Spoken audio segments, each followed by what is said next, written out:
Um, Firstly, it's wonderful that everyone is gathered here for an evening to learn, to come and learn about what are the human experiences of so many of us.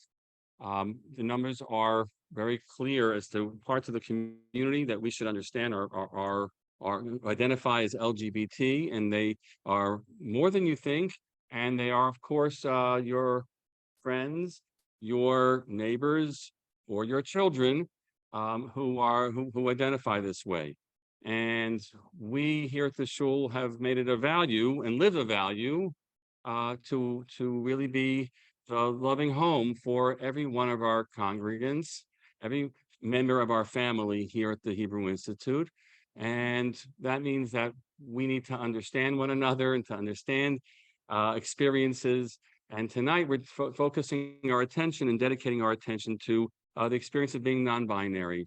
It's a listening evening, a learning evening to appreciate the challenges and also strength that goes with this, and then to consider for ourselves what are the ways that we, as friends and community members and members of a faith, can be present and supporting and loving and just normal with everyone around us. Because it doesn't actually mean that we should be looking to somehow put something on. It actually just means to be able to really just see the fullness of everybody that makes up our community. So I'm going to hand things over to Mordechai Levovitz, and who will welcome our special guest, Tali Benko.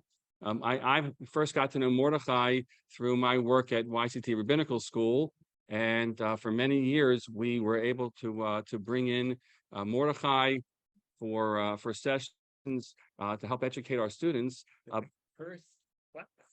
Very first class. First class in YCT. Yeah. There you go. Little house number and he was there. There you go.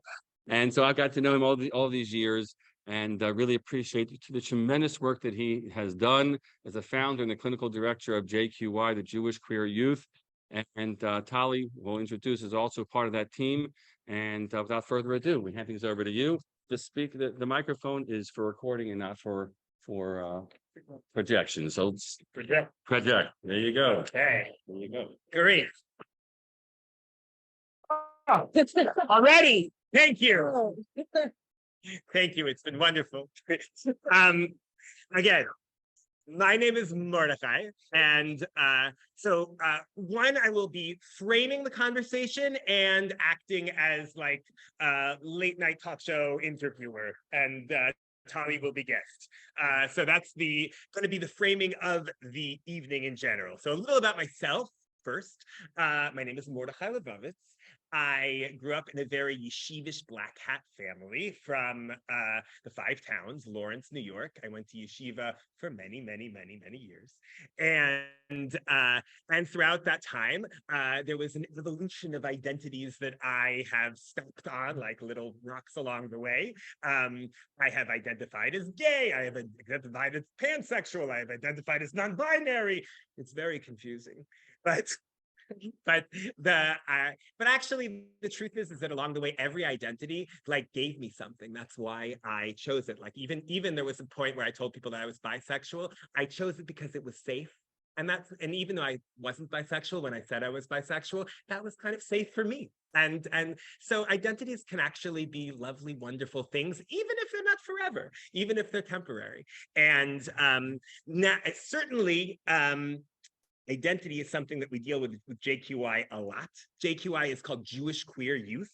And our biggest program is every Thursday night. We have a drop-in center, and we get around 40 to 50 queer youth of 13 to 23. That's a group of high school people and a group of college people. And we have, mostly it's interactive. We also have social workers there. We have speakers there. We have kosher pizza. And we have people really also questioning identity, experimenting with identity, troubled by identity, celebrating identity. Everything you want to know about identity is what these kids are going through. And when we start JQI meetings, one of the first things we say is that although JQI is called Jewish Queer Youth, you don't have to label yourself as LGBTQIA or whatever, even Jewish, to be in this room. All you have to do is know that you're getting something from the space.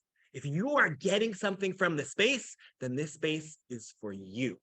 And I think that that's also an important framing from here. Labels and identities and all these words are great. And if they bring you joy or if they bring you safety, you use them. But also sometimes they're not necessary. Sometimes it's just about human beings being in a space, feeling that they belong, feeling that they're loved and cared for. And sometimes that's enough too.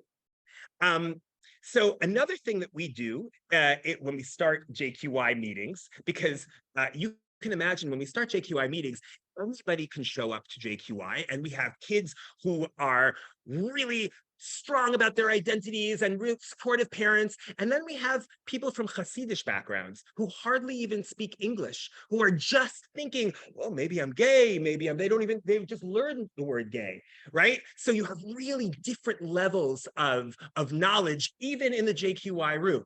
So just to create a sense of safety, every time we start JQI, we actually go through some basic LGBTQ training, or at least framings, to make sure everybody feels safe and there's kind of an understanding in the room. The first thing, what we do, and we have icebreakers, and we ask everybody's name and age personal, which means how old do you feel right now, and we will not be doing that tonight. So, yeah. We also do, if people want to share, they share their pronouns. And it's funny because like pronouns have become something so political and so charged. And for most queer people, it's really the most simple part of their kind of queer identity. It's just basically in place of your name. That's all it is. That's all the pronoun is. It's like if you ever wrote an essay and you start saying, and John Calvin did this, and then John Calvin did that, and then John Calvin, I don't know why I went to John Calvin, but whatever. The point is that it's going to sound really like, so we have these wonderful things where you can say, actually, you can say he did that. And it's for convenience. It's to make life easier. Most importantly, it is instead of a name. And when people come to JQI, especially if they come from like some Hasidic backgrounds, they come with names like Yecheskel and Yerushim and Fananya. And then we have kids who come from, whether they're very modern Orthodox or even non-Orthodox backgrounds, who don't even know how to say Yecheskel clearly. That doesn't mean that they can call Yecheskel Joe. And then I would look at Yecheskel and I would say, right? Your name is Yecheskel. If someone calls you Joe, even if it's hard to say Yecheskel, you'd want them to try. Amazing. So then I would say, and Yecheskel, if someone says they use they pronouns, although it also may be hard for you, they singular pronouns, and confusing, this person wouldn't call you Joe. You wouldn't call them he, or you wouldn't call them she. You would try, you would learn, and you probably are going to make mistakes, just like the other person's going to make mistakes with your name. You may make mistakes with someone else's pronouns. We're here to try to learn about each other. The first thing we usually say when you meet someone is, hi, what's your name? That's it. Pronoun does not necessarily have to be a declaration of your gender. When I meet Rabbi Martyr, I don't say, hi, what's your name, Rabbi Martyr? I declare you male. That's not what we do. That's not what I'm thinking when I'm saying, oh, I went to Rabbi Martin, and Rabbi Martin was so nice on the phone. He offered me this. At that moment, it was like, oh, Rabbi Martin is no, it's just referring the same way he told me his name is Rabbi Martin. He also told me that the pronouns he likes to use is he, and that's it. So in that sense, my pronouns are he or she. It's interesting because I do identify as non-binary. Don't use they pronouns. And it's just, I'm not comfortable with it. It doesn't feel like me. So and people get really confused. And they're like, wait a second, you're non-binary. So should I call you they? No, because pronoun is not the declaration of my gender. A pronoun is just how I like to be referred to, much like my name is Mordechai and not Mordy. All right. So this is the way. So that's kind of like, does everyone understand that? Kind of get it? All right, cool. Next thing, just some word stuff. LGBT, lesbian, gay, bisexual, trans. Most people know what these things are. Sometimes people have different levels of understanding. The thing that a lot of people get confused about, so we're just going to give you some operational definitions. What I mean is, I don't know what the definition is, but I'm going to give you some helpful ways to think about it in this conversation. So when we say trans today, what we mean is somebody who identifies as differently than they were assigned at birth. That's what trans is. That when someone's born, usually in America, at one point, the doctor does say, like I said tomorrow, I declare you boy. That actually does happen. And this is a boy. And that's kind of, that's assignment. And trans just means today, I identify my gender as differently from that. Does it mean that I identify as a girl? Maybe. Does it mean that I identify as non-binary? Maybe. Does it mean that I don't like to identify? Maybe. All of those could be included in a trans experience. All it means is I identify differently. When someone identifies the same way as you were assigned at birth, it's called cis. And those are just kind of helpful ways of understanding it. Now, when somebody says he is a trans man, like, what does that mean? What do you know a little about? What are they trying to say if I'm a trans man? So usually when someone says that, oh, he's a trans man, it means that today he identifies as a man, right? And the trans part is telling you a little about their history. Maybe they were assigned differently. The important thing is that when someone says I'm a trans man, it means I'm a man. When someone says I'm a trans girl, it means I'm a girl. Trans woman means and sometimes you can say I'm a trans non-binary person. What does that mean? What does that mean? How could you be a trans non-binary person? Easy. I was assigned male at birth. Now I am non-binary, which makes me trans non-binary person. It's as easy as that. So although like sometimes it can get confusing, what does he mean? He's trans man. What were you born as? What is your biology? You don't even have to get into it. Trans man means you're a man, and they're telling you a little about their history when they say trans. And trans woman means I'm a woman, and they're telling you a little history about themselves when you're trans. So that hopefully can help you. The last thing before we get to Tali, and we will, is just the word queer. Because queer is definitely, I think, a really, really helpful word. At least it was for me, and we'll find out if it was for Tali soon. And a lot of people don't understand it. What's with the queer? It used to be an epithet. It sounds uncomfortable. So the way I look at the word queer, and again, everybody can look differently. I'm just sharing you my experience, is that I see queer as two things. One, it's an umbrella term. I don't love the alphabet like soup. LGBTQIA, what am I, pansexual, non-binary, there's always someone missing. So, and we needed a word that's an umbrella term. Queer seems like it kind of makes sense. We're all kind of queer. And in that sense, it means that we're different from the assumed kind of majority, the assumptions that people make about us.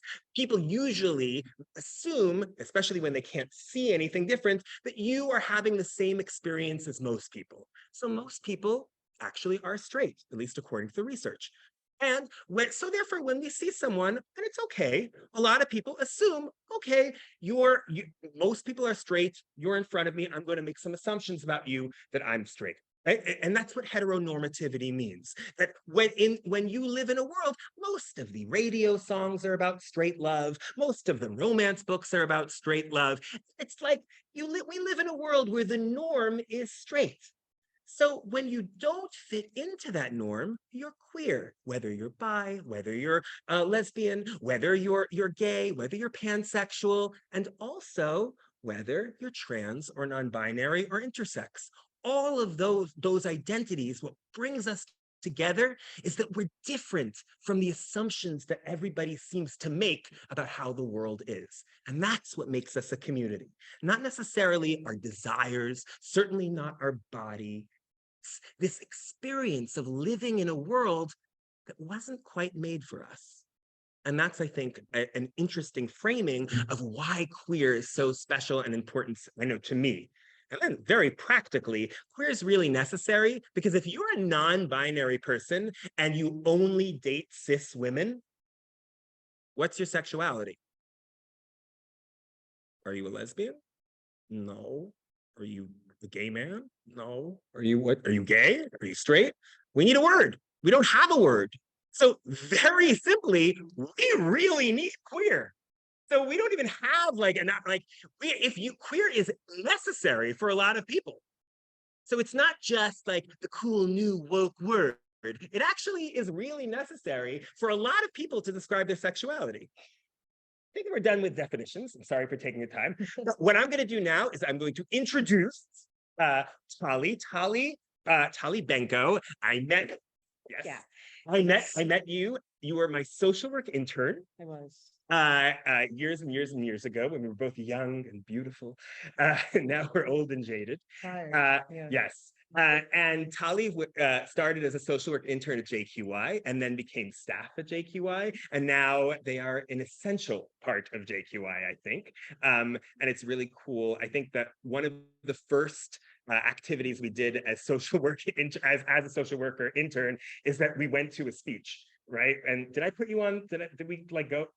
I basically put you in front. Always making me speak. Right, yeah. Always making you speak. So I think it's the full circle moment, which is very cool. So and Tali works at our drop-in center, and we could talk about that. So without further ado, please welcome Tali.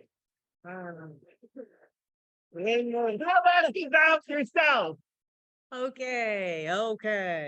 Hi. Hi everyone. Thank you for having me at your shul. It's really nice to be here. I guess by now you've figured out that I'm Tali. And that I am trans non-binary. I would say first and foremost, I'm just a person. And I think that we all seem to have that in common. Unless someone is hiding something. Okay, Mordechai is really good at projecting. You let me know if I'm not quite as good at projecting, but I'm going to try my best. Okay. So I was really excited about this opportunity because I was just thinking about myself as a young person going to the Young Israel of Avenue I, and I really could not have ever imagined at that time that I would, one, be openly trans, and two, that we would be talking about it in shul and we would be, kind of thinking about it together and asking about it together. And so thank you. And I'm really grateful for the opportunity. Water time. Okay, so I did just want to give you like a bit of a timeline of my life, so that, as we're talking about these different gender milestones or discoveries or changes, you could kind of place it in these different places I've been. So I grew up, like I said, in Brooklyn. I went to Yeshiva Flatbush Elementary and high school. And after school, I did Sheirut Leumi in Israel during my gap year. Yeah. And after that, I kind of started to taste from a lot of the different religious communities that Israel had to offer. I had a period of time where I was really religious, and a period of time where I was kind of more in the hippie zone. And I had a time where I was arranging trips to Ukraine to visit the Hasidic masters' graves. And I'm happy to say that the last trip that I arranged was mostly lesbian attended. So I think that's kind of cool. Wait, to Uman. Yes. A lesbian trip to Uman? Well, there were some straight people, but in the minority. Yeah, I know that. That's very cool. Okay. See, I'm learning things. Okay. Yeah, yeah. Anyway, if anyone wants to go, we can set it up. Okay, so I mean, I guess part of the reason why I'm telling you about all of these different stops is also to just illustrate that I've clearly always been a seeker and looking for my place and looking for answers to questions that were inside of me for a really long time. And I thought that I might ask you all a question, and nobody needs to answer, maybe just kind of think about it, and we can see if anyone does want to share later or if it makes sense. But I was wondering, because I think it's a pretty human experience, whether anyone can remember or can call to mind a part of themselves that just doesn't quite seem to fit with the rest of their world and with the rest of, the picture of their lives, like maybe you are an accountant and very regimented, or I don't know what, and then there's this part of you that's more creative or more looking for something that's quite different than that. Or I mean, I guess maybe some people are accountants, I don't know. Anyway, so yeah, so I would just like for people to think about that, because I think that I am not alone in having this experience of being like, oh, this is a real part of who I am, and it's going to be hard to find a place for it. So I'm just going to put it to the side for a while, So give it a 30 seconds, think, and I will read my notes.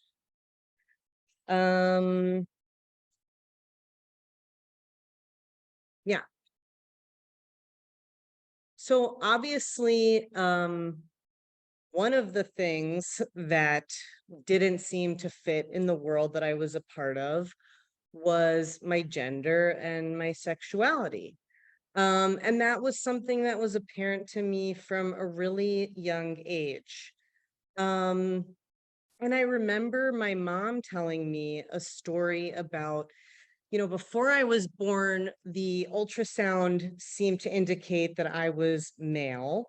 And so she had this whole, idea in her mind. She was going to name me Raul, which also probably wouldn't have fit super well in Yeshiva Flatbush. But anyway, so she was going to name me Raul after Raul Wallenberg, because on both sides my family is Hungarian, and I think that he died or was supposed to have died in the summertime when I was born. And so, as she was going into labor, she ended up needing to do an emergency C-section. And so she's, not super with it. And then once she comes to, my father, she says, what did we have? And my father said, a girl. And so then my mother was like, oh, a girl. Oh, and then she'd kind of doze off again and wake up and be like, what did we have? And my dad would be like, a girl. And so this story, How old were you when you first heard that? I did a book report on Raoul Wallenberg and that my mother heavily helped me with. And I was probably somewhere in middle school, but I'm not entirely sure. Maybe like 9, something like that. And so this story felt relevant to me because, as I am a kid, kind of one in the bath, trying to mush my hair when it's soapy into a short haircut, and wanting to wear different things, and asking my mom if I could walk around outside with no shirt on, like the Hanson brothers. Does anyone know the Hanson brothers? Okay. Like the band? Yes. Okay. Yeah. So I started to realize that it seems like I was really close to my reality being totally different, and wishing, I remember really wishing that whatever had happened could have happened differently. And I could be Raul. So like that story gave you a narrative, like a first like gender narrative or some language to what you were feeling? I don't know if it was that story first, but it was definitely part of it. A lot of these stories kind of really got put into a tight box. Mhm. So, um, but yeah, all of it together,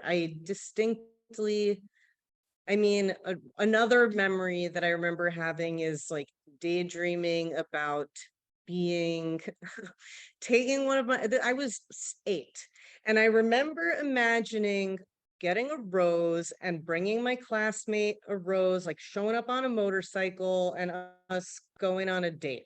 And so I was like, This classmate was another girl. yes, yeah, who will not be named, but she never found out. Anyway, so I was a real daydreamer, and I do have very, very clear memories of really just wanting all of this. And for a long time, they didn't seem like scary daydreams. When you're a little kid, you don't really have a sense that whatever it is you're thinking of is so bad to be thinking of, because everything is still kind of neutral. Um, But what was it like to be a kid having these thoughts in your mind? Because they are kind of heavy thoughts, and you were 8. So yeah.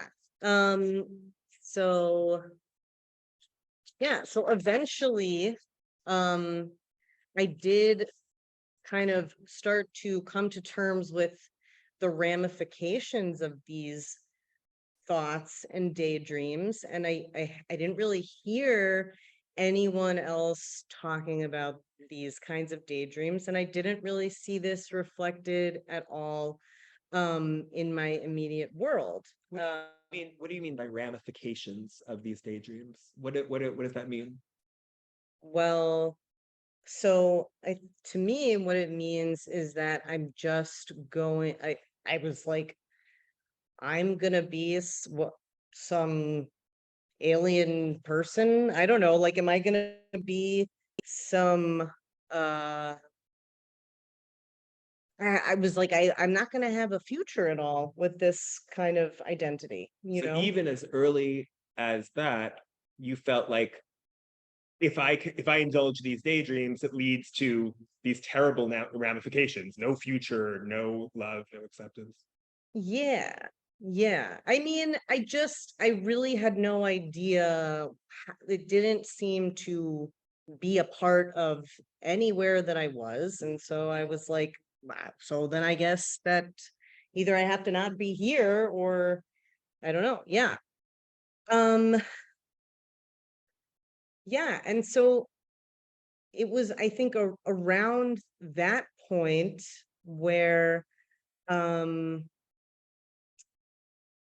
I came from a home that was not quite a fit in the modern Orthodox Brooklyn scene, in the sense that my parents divorced when I was pretty young. And I have a half brother from my mom's previous marriage, and we all have different last names. We call ourselves like the Berger Benko Lefkowitzes. And so I was like, when you're an adolescent and you're like, I cannot deal with being any more strange than I already am. And so I really set my sights on trying to be as normal as possible. I was never really I'm a weird person, but I was like, I'm gonna really try at it and I'm gonna make it happen. Wait, so what did normal mean to you then? Um so then I would say normal meant um that I would marry a man and have kids, and maybe they would go to yeshiva Flatbush, and you know, or just have a structured family unit, and like unlike the one that I lived in. Yeah. And so as I was kind of making my way through these different communities in Israel, there was a pretty long period of time where I felt really connected to the yeshivish or Haredi community. I spent 3 years at Neve Yerushalayim, which is like a Baal Tshuva seminary for women. Do you think that part of this desire to be normal sent you to these Haredi yeshivas? Because that's an interesting kind of. Yeah, well, How'd you end up in a Haredi yeshiva? I'll tell you. So I guess I had also gone to Camp Sternberg. Okay. My mom, my mom sent me to Camp Sternberg, which was also really strange for a yeshiva Flatbush student, but it was the price was right. As I imagine people can relate to.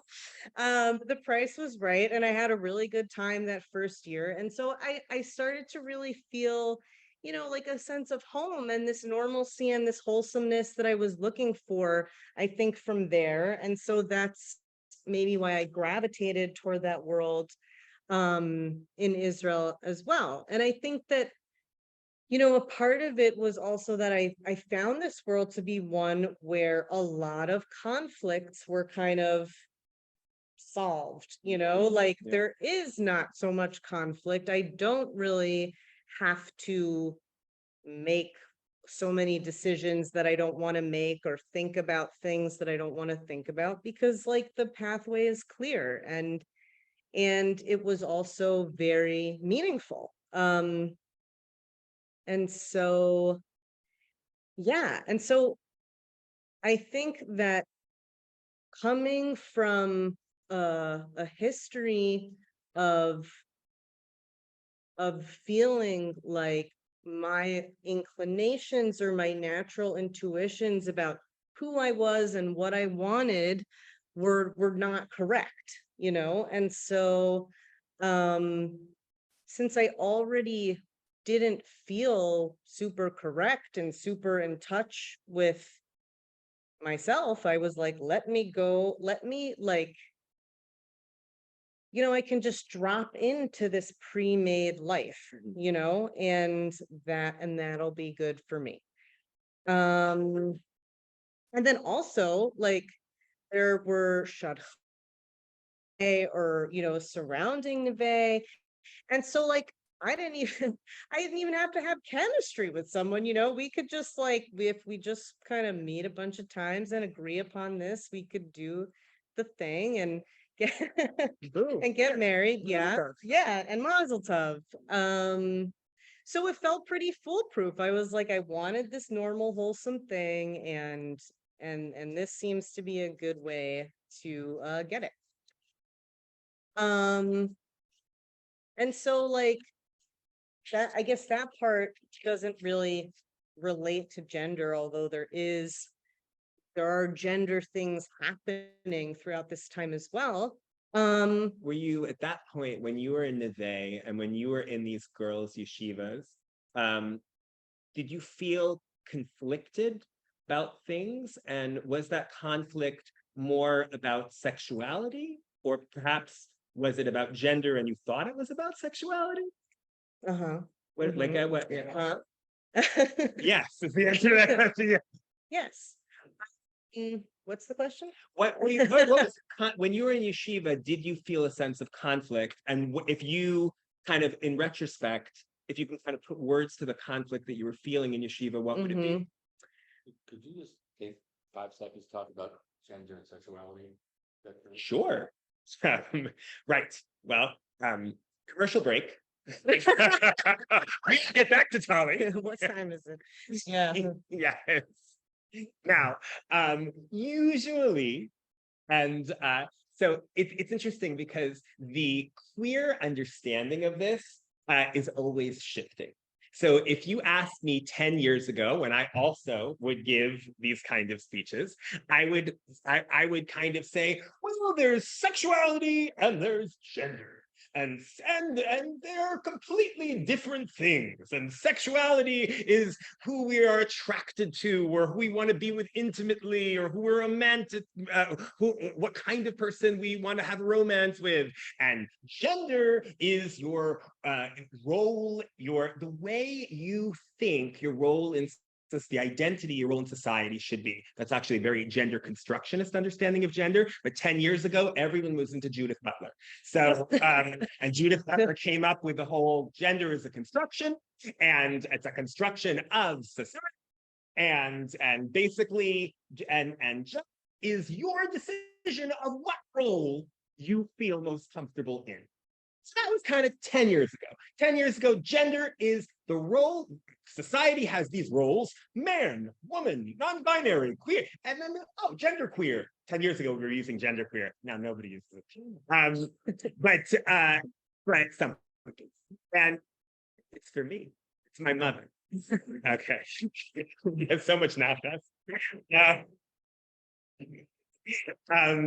But so, like I said, that was a more simple kind of understanding of gender and sexuality. Gender being the role I play in society, usually and sometimes it's connected to someone's biology.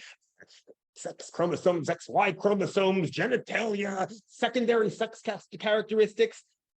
Those play into it. Usually that's the reason why someone would be assigned a gender at birth.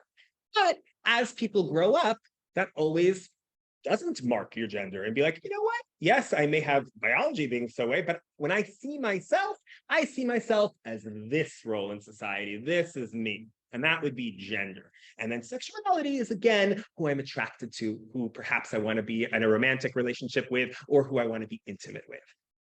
Today, especially like I said before, where sexuality itself is defined first kind of when you understand your gender. So if you are, let's say, dating a non-binary person, again, are you gay?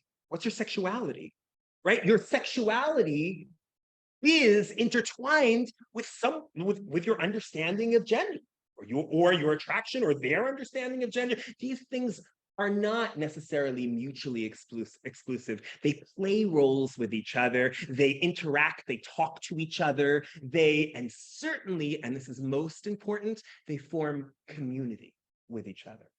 There is no such thing as an LGBTQ community without trans people and without non-binary people, right? There's no such thing. Gay and lesbian people and bisexuals must live in the same community with trans and non-binary and intersex people, because these identities are so intertwined. So we have a sense of camaraderie. We have the sense of, even though I'm gay and you may be trans, we get each other. There is that interesting overlap. So it's more complicated today than it was 10 years ago, but I think like everything, yes. And then just as if I was speaking 15 years ago, I would then explain gender as an inner feeling of what I essentially am. That was really big 15 and 20 years ago. And people still feel like that today. They feel like I was supposed to be born a woman. I have a female neshama. I have a male neshama. I am a spirit. There is some essentialness within me that is woman or that is man. And when I feel that, and certainly if I was assigned male at birth, and I feel that essentialness about me is really a woman or a female, I would then say I'm trans, or I should have been born, or there was some sort of mismatch, and now I'm going to correct whatever kind of mismatch there was. That was really big around 20 years ago. The truth is, all of these definitions still work for some people. None of these definitions go away. I think it's just yes and. We're kind of adding all these narratives to the LGBTQ experience. There are still people who believe I should have been born this way, or I'm in the wrong body. And that's in ladies, I'm in the wrong body was a big one, right? And there are still people who do believe that. But I think now that, like I said, 10 years ago with Judith Butler, there's a lot of people who just see themselves in relationship to the roles that are in society. And today we understand even sexuality through that lens. And now back to Tali. Are things making sense so far or enough? Yes. Okay, cool. So you're in yeshiva and you're talking about the conflict that you may be having in yeshiva. Yes. So I'll get through this part quickly so that we can get to that other stuff. But And there will also be question and answer. yeah. So don't worry. Yes, as long as we can shut up eventually. So in yeshiva, there was a lot of conflict and dissonance. A lot of that was around, trying to shidduch date at the same time as being in this all-female world, and which to me kind of brought out a bit more of a masculine part of me that and was also the place where I first had relationships with women. So that was a lot for me to grapple with at the time. And I would say that probably at that point, just this trying to marry a man, being with women, that was a lot.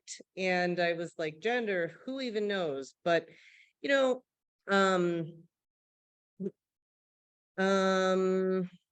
Would you say that you were in crisis, or would you say that it was? I would say I was saying a lot of Tehillims. Okay, well, Honestly, I was on Yeah. a Tehillim regimen of a lifetime. Okay. Yeah, I got them all done at that point. No, I'm just kidding. I thought that was funny. Okay. You're killing. Yeah, definitely. But it was like a contained crisis, Yeah. So eventually I came slowly to the point of moving away from that world until I was like, I am going to come out of the closet because I would like to just be able to be open about the relationships that I'm having. And I had gone out on with maybe about 40 different men, maybe even more. I kept a little log and I was like, it's just not working. And I'm not about to continue driving myself crazy here. And you were going to come out as what? As lesbian, Okay. because that felt like a big challenge to tackle. Okay. Yes. And I think that what was also confusing in both my upbringing and during that time was that I think my whole thought about my gender was very much related to who I wanted to be with, right? I wanted to be with women. And so I was like, well, I do feel kind of like a man. And so but I didn't really have the space to think about it outside of who it is that I am attracted to and want to be attracted to me. So that part came later. So yeah, when did you start thinking about gender as separate, or as your own, like the part of your evolution or conflict, or has to do with gender? When did you become aware of that? So I was always kind of aware of it, but I was saying that, when I came out as lesbian, I was like, maybe, like Dayenu, that will be enough, and for a time that did feel like enough. But I would say even throughout that time, there was a discomfort with my body that, I had various levels of ability to put to the side or did feel really prevalent in me. And I think that there came a point where I had moved back to the US and I had been around a lot more trans people and had started moving in other directions and career directions that I was interested in, and just moving in general life directions that I was interested in. About how old were you now? 29. Yeah, So you spent your 20, early 29. 20s in Israel, and now you're Yes. Yeah. Yeah. So what was I saying? So yeah, and I think that there's this feeling that I had that once I am making decisions that are in line with what I want to keep making decisions that are in line with what I want, that are really in line with like my greatest hopes and desires of who I am and what I want to be, you know? And so I had kind of decided that by my 30th birthday, I was going to start trying to tackle this, you know? And don't forget, by this point, I mean, this is a scary thing, right? By this point, my parents had been through me going from modern Orthodox to yeshivish, then to, then to lesbian, no, then to like closeted lesbian dating men, then to lesbian dating women, then back to the US. My father already bought a burial plot in Israel for himself so that I could visit him because he really expected my life to be a certain way. And so, you know, it's kind of hard to keep telling people about these new developments that they will come to find out about.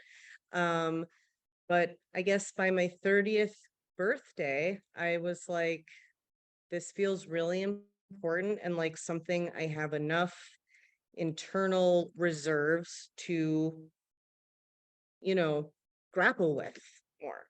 when you say this feels very important, it means questioning your gender or thinking that you may be a different gender identity.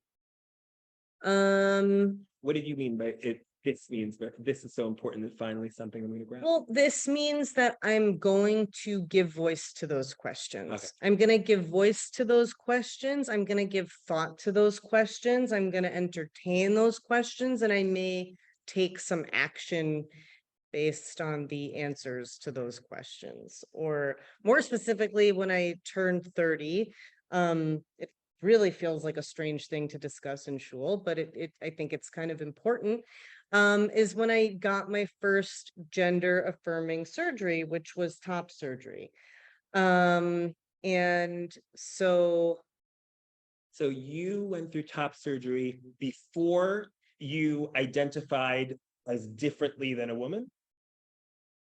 I kind of, you know, in order to kind of tolerate all of these evolutions within myself, I felt like I needed to allow the information out of the box slowly. So kind of, yes, it was like I could keep the sense of exactly what my gender is kind of foggy and just focus on this thing with my body, but that really didn't last very long. I mean, pretty soon after that, like I said, with this momentum of feeling more aligned with who I am, I just wanted to feel even more aligned with who I am. So, yeah.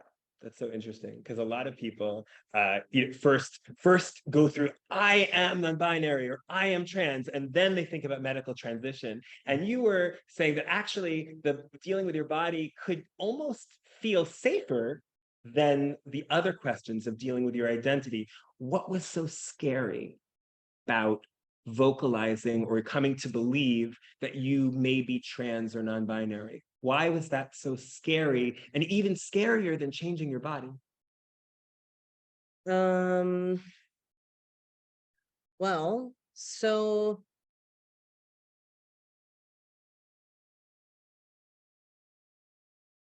I don't want to say that I didn't think at all about it or I didn't really admit any of it to myself, but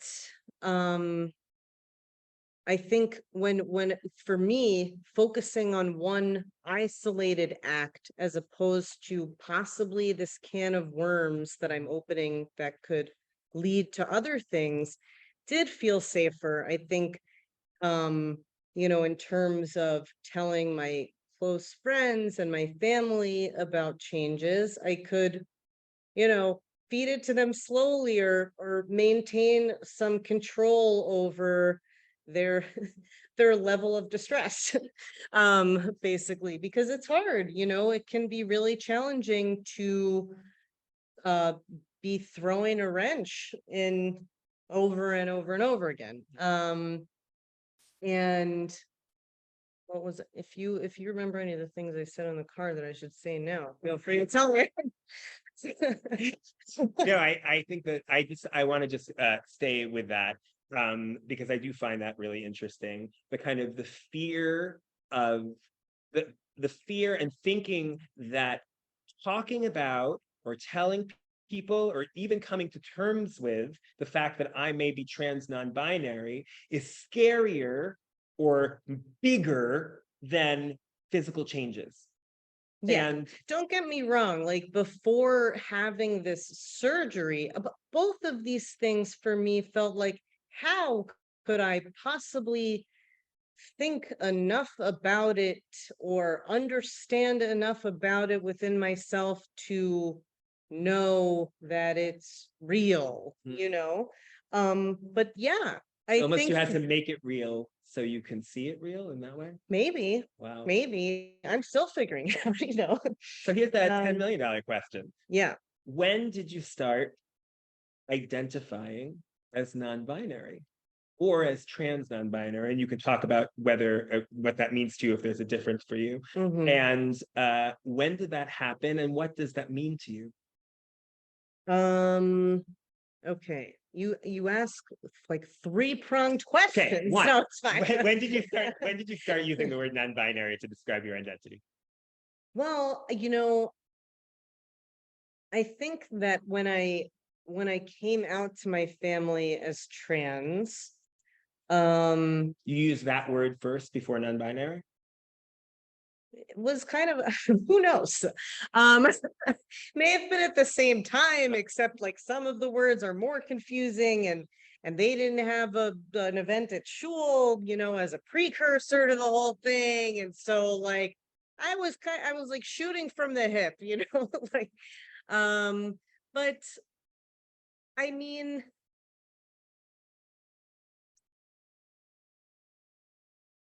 I started identifying as trans a little bit to some people even before the top surgery. But this was only with very few people. And this was like more as a question, but also at the same time as a knowledge. Imagine you're having questions and knowledge at the same time, and you're like, is it a question? Is it a knowledge? I don't know. Sounds very Jewish. Yeah. Yeah. So, um, and so, I mean, I think that I came out as trans because my parents didn't really have an understanding of what non-binary was. And so I think as certain people maybe started to see me as a man or think that this was the direction that I was going in, I also started to realize that that really didn't feel true either. Um, and I would say that that is kind of what it means to me to be non-binary, is that um, I guess the way that I synthesize all of these different experiences throughout my life and the ways that maybe society has informed who I am and what I enjoy, and the way that I just have these things about who I am and what I enjoy. The way I kind of put it all together is like, I don't feel like a man, I don't feel like a woman, I don't know what to tell you. um so non-binary to me means that it's just something in the middle, or not quite in the middle, or moving around at different times. And um I imagine that maybe that's a little frustrating, but yeah, that's kind of what it means, that I just continue to exist in this state of feeling all these different things and all these different expressions. Is having the word helpful? Like the Um non-binary, do you find like, oh, okay, now I got this word and I'm really, and it like says something that I couldn't say before? I guess the word doesn't really feel that important. Mm. Like it's you know, how am I going to relay information without having words, right? But the word non-binary doesn't excite me or feel super uh relatable. Just that, yeah, I guess it does in some way define how I'm trying to explain what my gender experience has been. So when talking about things like in terms of your gender that would make you feel happy or would make you feel sad, usually there's a concept called gender dysphoria. And there are different definitions of gender dysphoria, but in a very simple sense, it means the sadness or grief that you have related to your gender. And that's not a technical definition, so please don't clock me on that. But and then there's gender euphoria, which is the happiness, joy, and pleasure that could be related to your gender. Mhm. So the word seems to be a very practical thing for you. Like, if you need a fork, please pass the fork. There's nothing special about the word fork.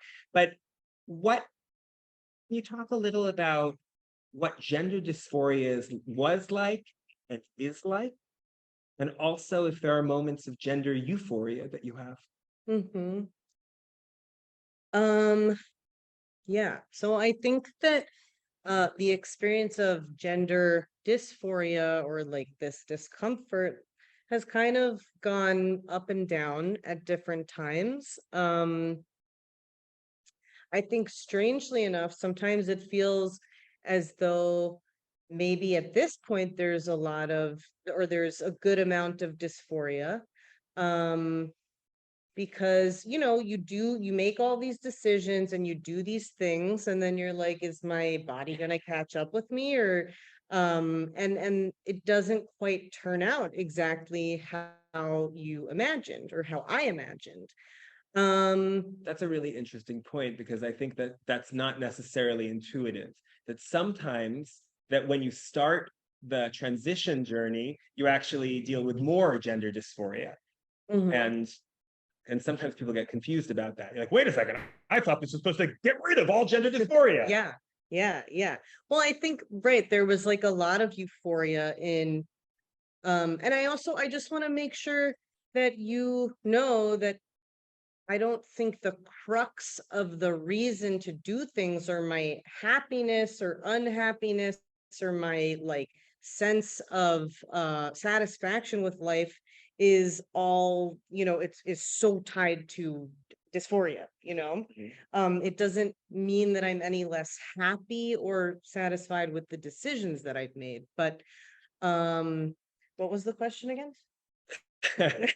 Are there times now that you feel really good about your gender, or the way you kind of see the outsides in a way matching your insides? Yes. Yes. That's good. Where do you feel most? Where do you feel like, where is it? Where in your life now do you say, this place I feel really good about who I am gender wise?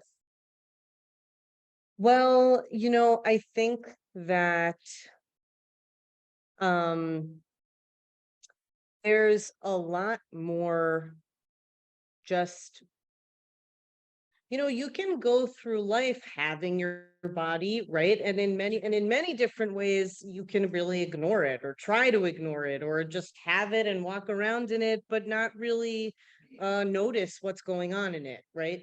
And so I think that as I have moved towards a gender expression that I feel like fits who I am, I've just felt a general connection with my body that I didn't really imagine I would have, or I didn't necessarily know was missing. And so that feels really special and feels like something that everyone should have. It's like you have it, you're with it all the time, your body. Yeah. How about within Judaism and Jewish spaces? Often Jewish spaces and Jewish traditions are gendered in terms of our tradition.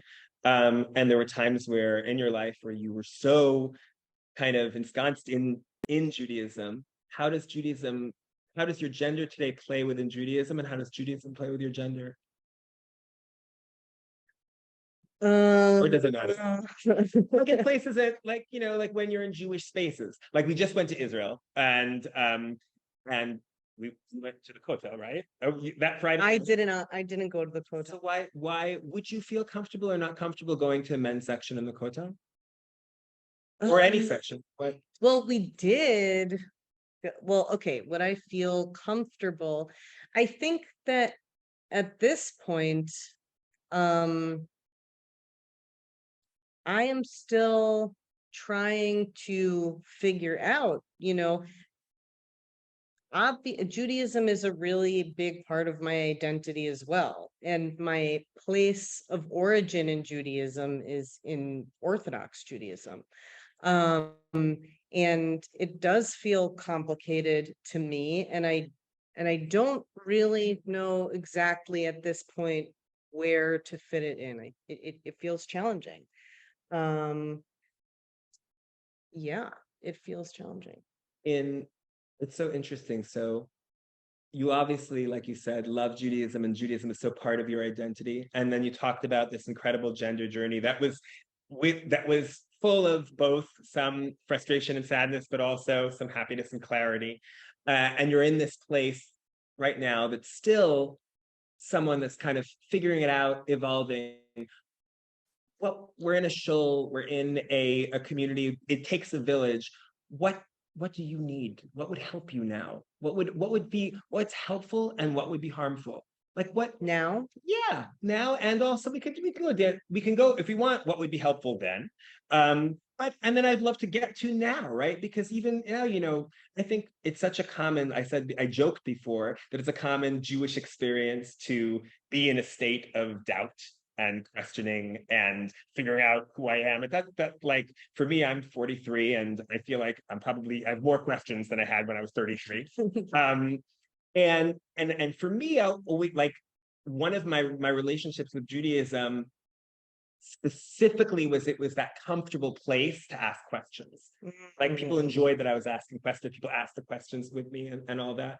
Do you feel, but I don't know if that's true about questions about gender.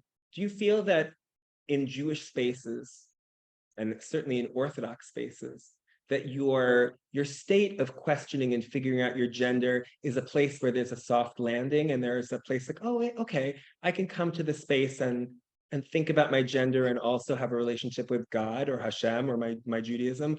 Or do you come to like a space? I mean, listen, we're walking into a space. It's a show. It's a very little pizza, but I'm a black hat. This is not good. Let's. But do you come to these spaces and be like, oh my gosh, I'm here, and immediately I see sections for men and sections for women, and oh, or do you come in here and say, okay, this is like what I don't know, tell me, what are you feeling?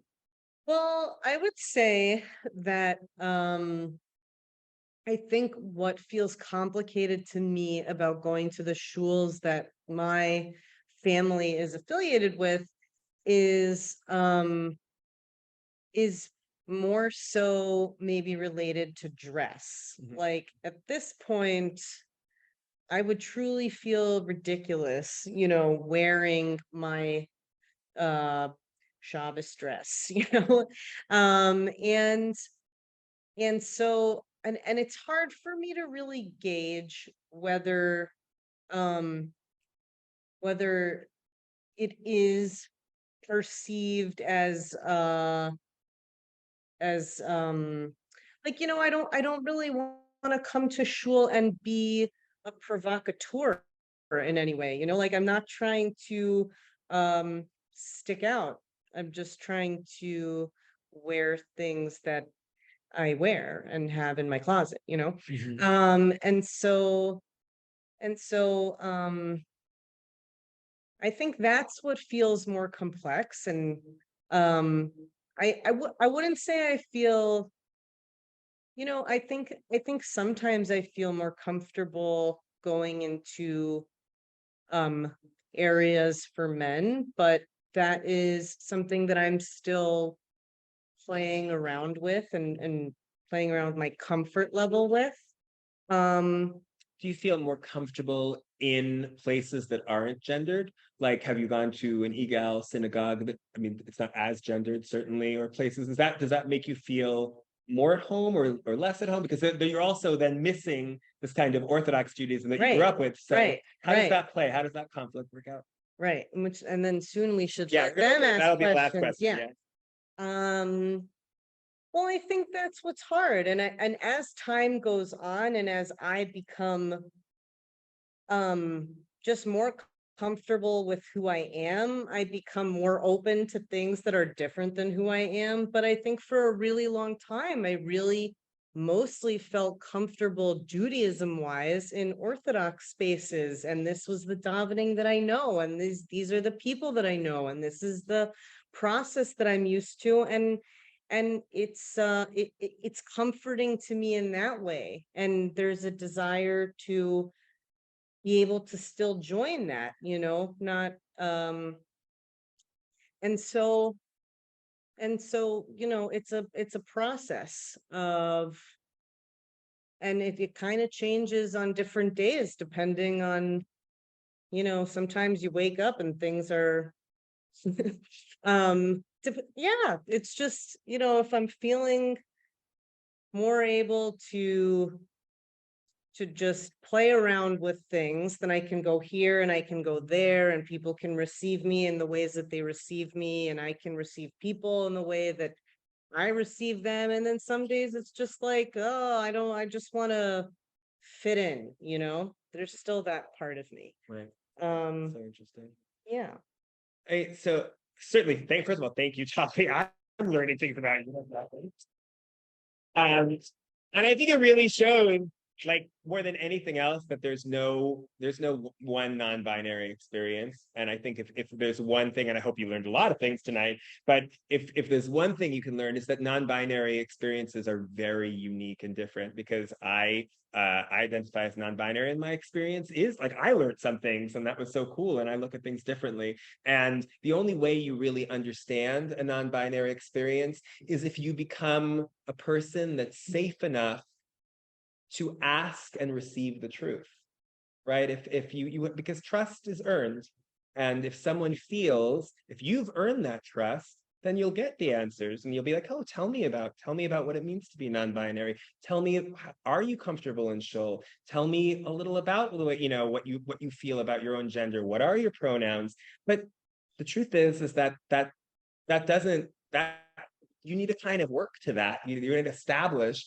that I'm a safe person, and I'm going to be on your side, and I'm not interrogating you. I'm not asking you to teach me. I'm just asking to know you. And that's a real difference. Not every non-binary person, a trans person, or any LGBTQ person is your teacher, or it has to be the person I have to represent all queer people, because that's a lot. That's a big, people just want to be themselves. Now, certain people like me will preach at any given moment, but that's my personality. But the thing is, you would have to know that about me first, one. And even with me, you would have to establish a certain level of trust, and of feeling loved. And again, feeling that it's a soft landing, and that there's no entitlement that I should teach you. But there's an opportunity for you to connect. And in that sense, we have about 15 minutes of questions. You can ask anything, right? Please, there's no wrong question. There's no stupid questions. There's no, like, perhaps there are questions that may bring feelings up for people, and that's okay. But I feel like if you're in this room now, you care and you want the best for everyone. And even if people make mistakes with language, we're going to assume that if you make a mistake, you'll just do better next time. So, okay. And given that, would anybody like to ask a question? Or Rabbi Marta, would you like to facilitate the question answer? Whatever. Put you on the spot. Do you have any questions? Oh, good. See, that's Jewish. Well, thank you both for speaking of sharing and mapping themselves. It's easy as strong sharing with experiences. The advice to like that. General you mentioned your pronouns are ish. Mhm. And I literally, when I saw the notice that was sent out by the shul, I thought that was a typo, Mhm. because I've never seen that. And I'm curious if you can just expand a little bit more on what that means to you, the he, she, in terms of your identity. And then the general question for both of you is, I'm getting the fact that there's perhaps a tension that exists between those who are more comfortable in the queer community, identifying themselves as, you know, gay or lesbian, or even to a degree non-binary. In time from your experiences, it seems like you're constantly grappling with what non-binary is to you. Are there tensions that exist within the queer community over these issues of identity, in the sense like there's a gay male saying, like, why can't you just figure out who you are? I'm figuring out who I am. And what does that, you know, mean to you personally? I mean, We can take two at a time, but then we have to remember. Okay. All right, very quickly, and we can answer it shortly. question. What? Repeat your question. Okay, so the first question is just explaining a little about the fact that my pronouns are he or she. My first exploration into gender and into the possibility of kind of an expansive understanding of my gender was when I was not allowed to watch TV, but I was allowed to have a radio. And in ninth grade, in the early 90s, on Z100, there was a DJ named RuPaul. And here I was, and RuPaul had a morning show. And I knew RuPaul was a drag queen, and somebody asked, somebody called in and said, "Oh, are you a man or a woman?" And without thinking, RuPaul just said, "I'm more of a man than you'll ever be, and more of a woman than you'll ever meet." And I was like, ding. For me, the experience of manifesting femininity that I feel is inside is euphoric. It's not that I consider myself a woman, because I don't. I consider myself non-binary.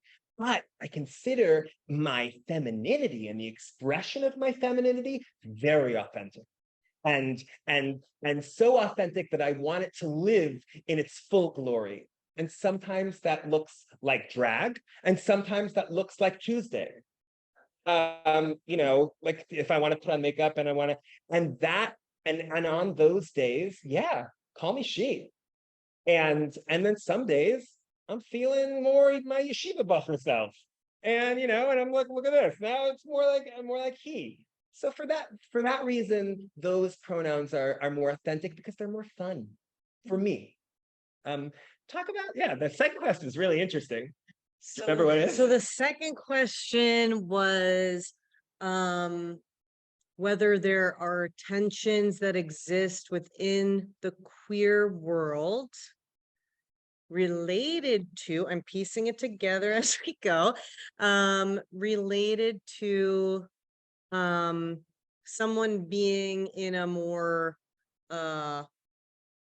in flux state of their gender versus another person in the queer world who feels very specifically one way. And yes, I definitely those tensions do exist. And there's also, I think there's just tensions related to the amount of space that different people take up. But do I find I don't think I have that experience very often. Do you? I don't know. I mean, yeah, there are tensions. There are tensions in all communities, right? Like, and I think, like you're saying, the ways that people have thought about gender and sexuality over generations sometimes clash. But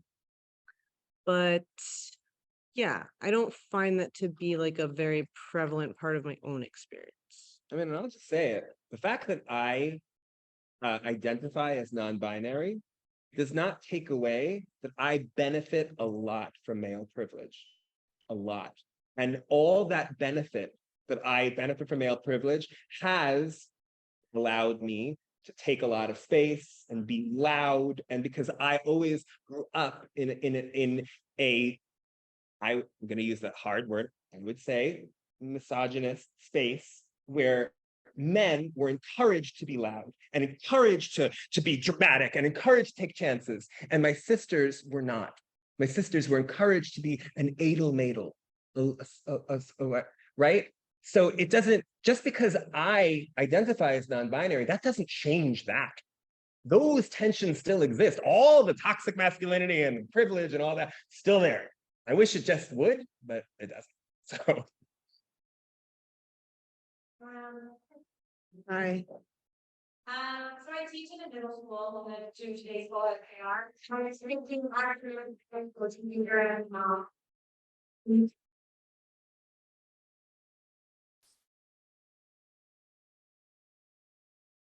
what are that the community that you continue to bring off like and bring fast off and Russian the time for 15 years.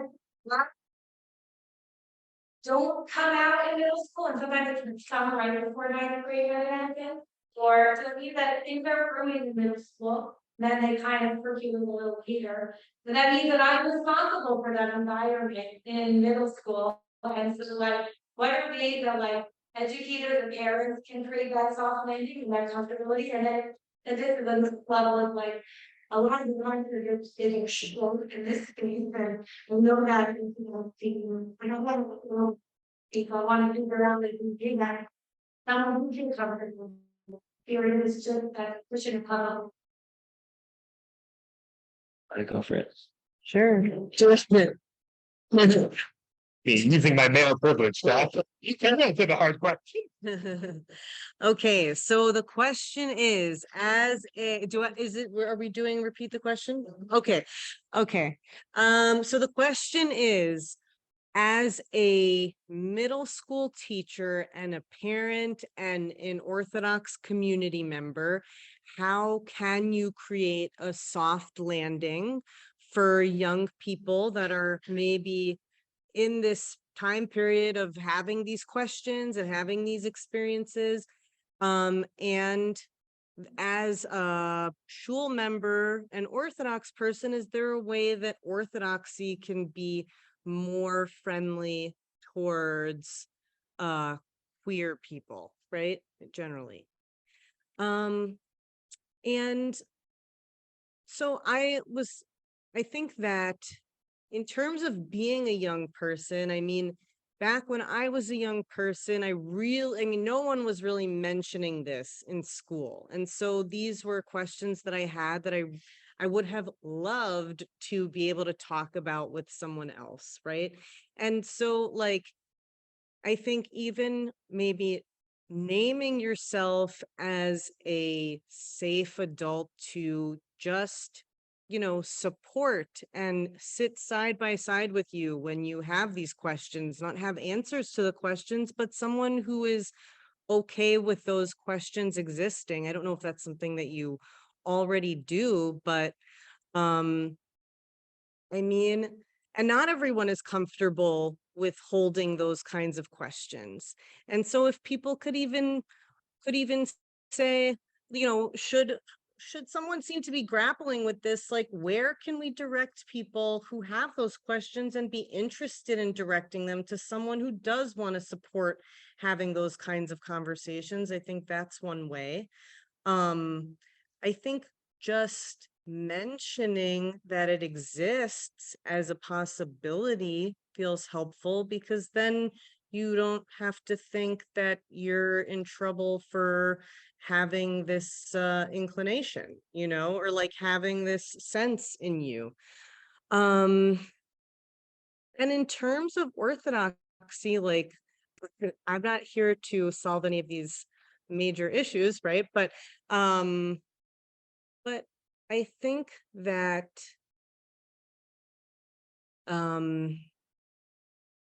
I don't think that it's impossible. And I think that it truly does take time. And when these charged kind of issues come up, if maybe every person is just responsible to notice their discomfort, to notice whatever judgment, to notice whatever defensiveness, to notice whatever is coming up for them, and to try to slow things down, like let's slow it down. These questions are probably not going to be answered overnight. But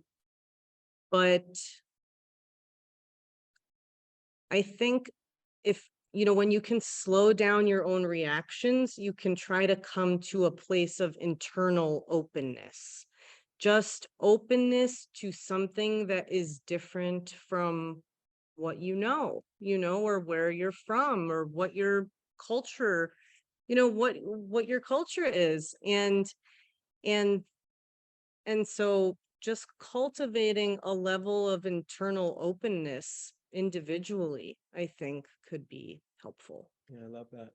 And just to add on, I don't really have a lot to add on, but definitely we once did a training for middle school students, and we were so nervous about it, and it honestly was one of the best trainings that we did, because we started out asking the same question that Tali asked in the beginning, like, are there parts of you that you feel don't fit in? And that question really resonated with the middle schoolers. It wasn't necessarily gender, or sometimes things were related to gender, but there are a lot of middle schoolers that feel that they don't fit in, right? And they don't realize that it's very, very rare to have a conversation with a bunch of middle schoolers where they hear that their friends also feel that they don't fit in, because they also feel, oh my God, this is the most popular kid in class. And when they start feeling, oh, well, you feel like you don't fit in, you also, it creates kind of those beginning skills of empathy, because ultimately they're going to be talking to each other, right? They're going to be, and let's just face it, sometimes middle schoolers, evolutionary speaking, could be mean, right? They it's the time, it's like the little lions, like fighting, right? But that needs a softer landing too. And if you really kind of develop the idea of like, just like I sometimes feel like I don't fit in, and that feels scary, and that feels, you also do. So it makes you a little more careful. And then of course, when they're ready to identify or use identity words, they're ready. And some are ready early and some are ready later. It's a really important point about young people. And there's this kind of narrative about sexualizing young people. And it's really frustrating, because when a 9-year-old girl has a crush over Justin Bieber, or has a Justin Bieber poster, I'm dating myself maybe, but has a Justin Bieber poster on the bed, we're not worried that she's sexualized. We're like, oh, she has a crush. But all of a sudden, if a 9-year-old boy has a poster of Justin Bieber, we're like, oh, is it sexual? Is it sexualization? Well, it's not crushes are not necessarily sexual. Usually at 9, they're not. Right? But boys can still have crushes on boys. Girls can have on girls. And also, people can have crushes on both boys, both girls, and neither both girls or boys. You can have non-binary identity at middle school too. So I think that we have to be very careful when we think about who is sexualizing youth and who isn't. I would think that when someone looks at a young person and all they think about is what perhaps they'll do in the bedroom or what their desires are, that's sexualizing youth. And that's something that the queer community has actually had trauma about. If the only thing you can see about me is what you think I do in the bedroom, then not only do you not know me, but you've just objectified me, you just sexualized me when I didn't bring sex into the conversation, and you've made me have to think I internalize that for myself. And then I think, wait a second, am I anything more than my sexual? And that's not what being queer means to me at all. And it never was. In terms of the last thing, and we're going to close on this thing because it's 9:45. And by the way, I don't know, we could say a little, do you want to say a little longer to answer questions? Whatever people, I'll go with you. Well, okay, Yeah. we'll decide that later. Yeah. Okay. Yeah, also right, they're driving. So the only thing I want to say with the orthodoxy and the shul thing is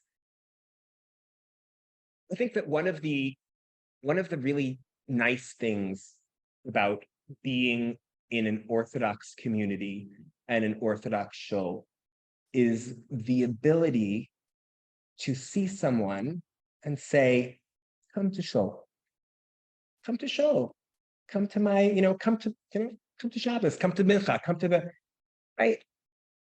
How could you think each person should think about how we can make that as comfortable and easy when talking to someone whose child is non-binary, right? Because we don't want to lose that come to shul.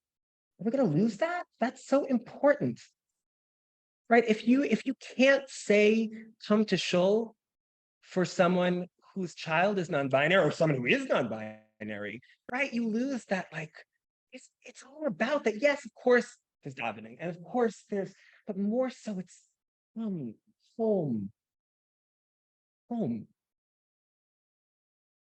So that's what I would say. Like, each person needs to think about that, and if they have to make decisions about their show, let that be your guide. And also halacha and the OU, but whatever. Okay. I have nothing to say to close other than thank you for coming and sharing and being.